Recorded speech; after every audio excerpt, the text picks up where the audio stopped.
Well, it is late April, but it feels like we've only seen a hint or two of spring around here, right? Just this morning, some areas even saw frost. I know it. So when will winter finally go into hibernation? Let's turn to WSBT-22 first alert meteorologist Matt Rudkin and Abby Wepler for the answer. It's been a snowy winter. I think what most people have been talking about, a very, very cold spring. I think it's safe to say everyone's ready for summer. Absolutely. But before we just jump into summer, we need to take a look back, of course, at some of these months that I'm sure that really have stuck out in your minds, and then see how those similar years compared as they panned out. So, LaPorte, this was a winter for you. 138.3 inches of snow fell in your area.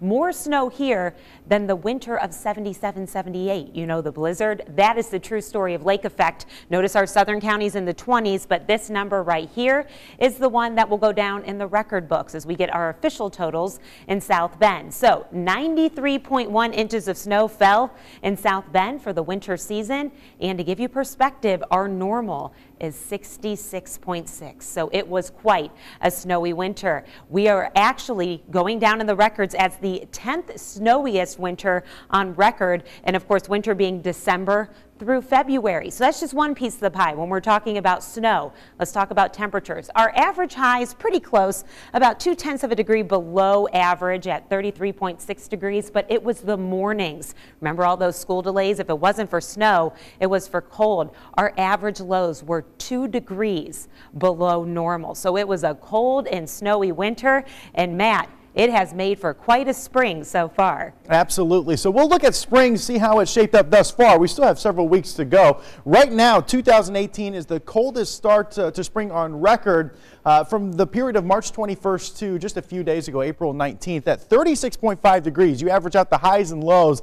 That's what we had. That's pretty significant. Abby talked about the cold and snowy winters. Here were 4 seasons that we looked at that also were pretty cold. We also tacked on some cold springs and compared these seasons as well. One thing we usually talk about is La Nina or El Nino seasons. La Nina right now should transition to El Nino by the fall, meaning the summer is pretty neutral. So we really relied heavily on these analog years, and most of them presented us with warmer than average summer temperatures and near normal precipitation. For that reason, the forecast for this summer is hotter than normal. We usually see around 10 days of 90 degrees or better. We'll likely see around 15. And one thing to note about this upcoming summer, the hottest days, more likely than not, will be the first half of the summer season.